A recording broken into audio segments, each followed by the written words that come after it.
Hi, spellers. I'm Michelle Horton, the head coach of HexCo's PSC coaching program.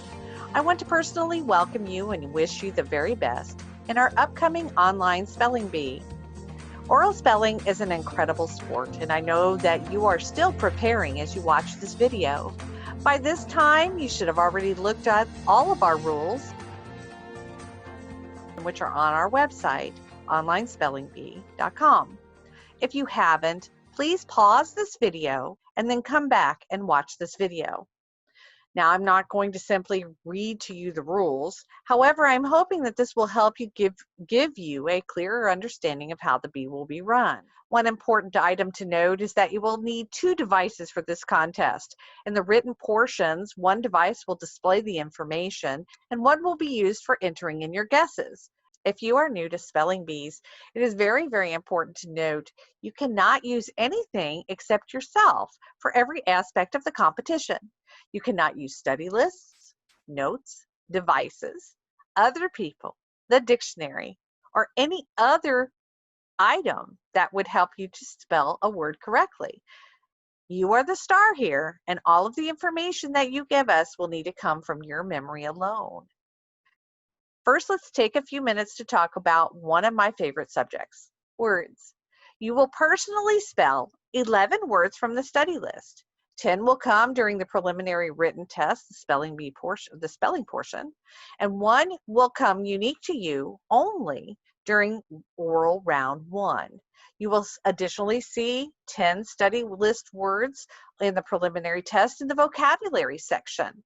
All other words other than those 20 plus your unique word and the other speller's unique word given in oral round 1 will be the only study list B words given in the B. All the rest will come from the online unabridged Merriam-Webster's dictionary. For spelling, please note you do not need to capitalize. You don't need to provide diacritical markings or place hyphens, apostrophes, spaces, or anything other than letters. We are not counting the absence of these as an incorrect answer. We are only looking at letter order. However, if you do put in incorrect information, such as capitalizing a word that should not be capitalized, or placing a space incorrectly in a word, etc., that will count as incorrect. So I highly recommend that you do not attempt to put anything of this nature in your spelling at any portion of the competition. Just concentrate on letter order only. Please make sure that you have caps lock off on your written test. That should be all lowercase spelling. For all oral rounds, a speller may ask for any or all of the following information. You can ask for the pronunciation, a repeat of the pronunciation, alternate pronunciations, parts of speech, definition, etymology, and or a sentence. Please note that for oral round 1, you cannot ask for root information.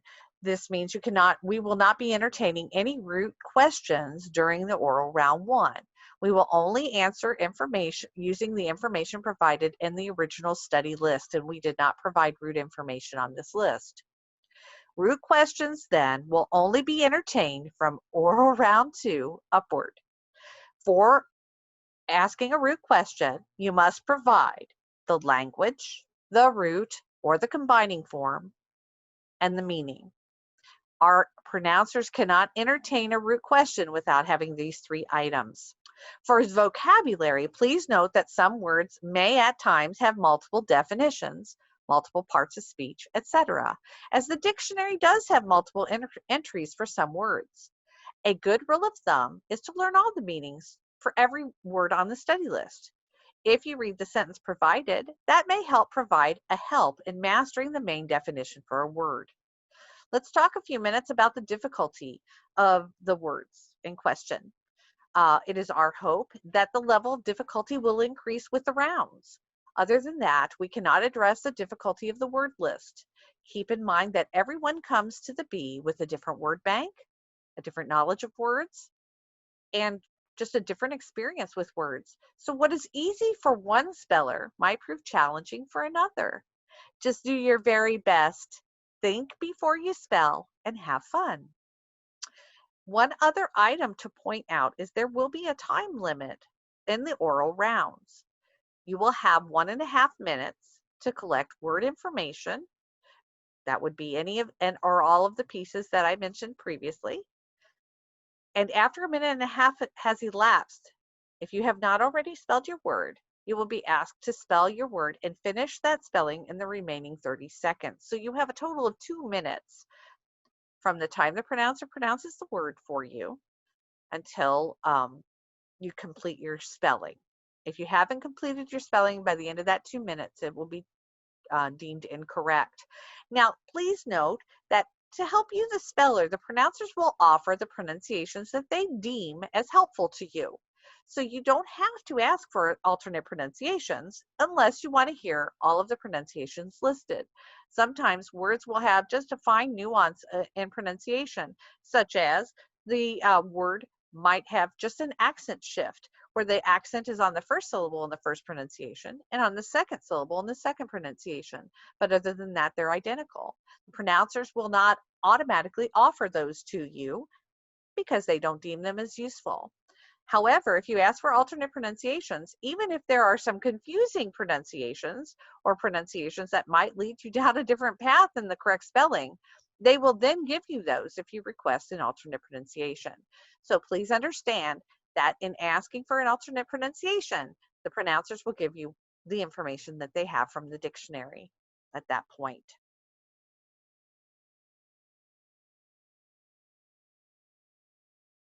Now let's take a brief look at the preliminary and tiebreaker written tests. Both tests will have two components. One will be a writing spelling section containing 25 spelling words where you, the speller, will type in your spelling for a given word.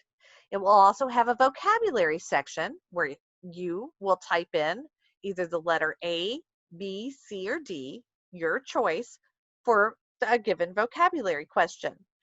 For each spelling word or vocabulary question, you will hear the information twice. After the information has been given twice, you will have a 15-second pause before that word disappears and a new word or question is given to you. I highly recommend that you type in a spelling guess during the first reading, you modify or adjust during the second reading, and finalize your answer in the remaining 15 seconds of time.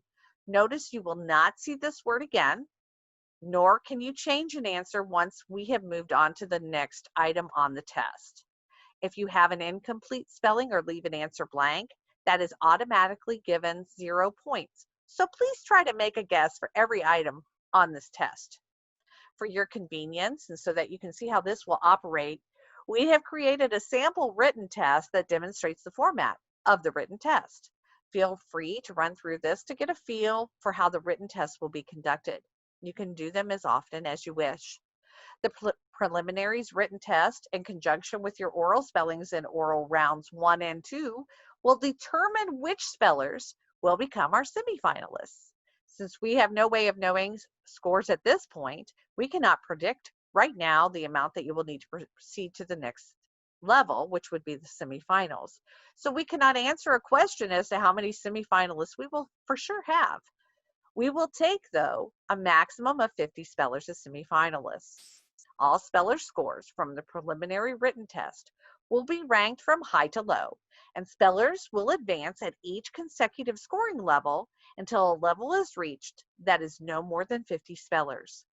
Each of our semifinalists will receive a medal for their high achievement. After the preliminaries test, we will take a 5-minute or so break to allow you to have a restroom, drink, or snack break. But note that it will be relatively short so that we can proceed on to the tiebreaker test. Now, the timing and the format of the tiebreaker test will be similar to that of the preliminary test, but please note that these words will be difficult words from the dictionary, and there will be no words from the B study list. It will be used solely in the event that there is a tie at the end of our spelling list in our finals. I'll discuss this more when I talk about the end of B procedures.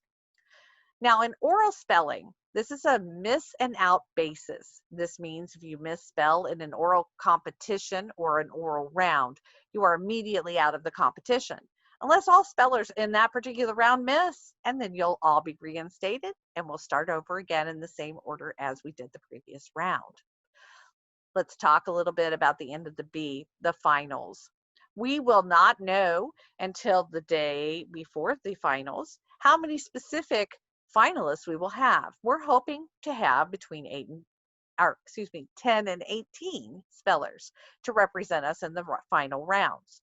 If possible, we will have a spell off in the finals with the remaining spellers until we can get a first, second, and third place representative for each of the placements.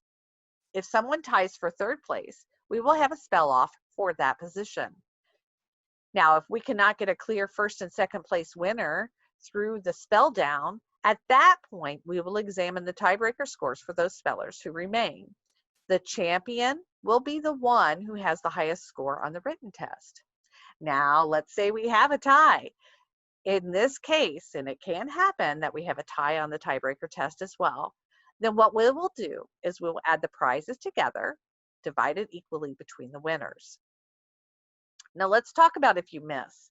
If you miss and cannot continue onward, I urge you to continue to watching the bee in its entirety. This helps support the other spellers. It allows you to spell along, which gives you exposure to new words, new word information. It gives you exposure to bee format and how other spellers spell under pressure. And you can just plain learn a lot from watching a spelling bee. Remember that your number placement is just that, it's a number. Luck of the draw is a huge factor in spelling bees, especially when we get down to a certain few who have been studying for a very long time. I hope that this helps you in some way in understanding how our bee will operate. It is our goal that you will have a great experience. Good luck and good spelling.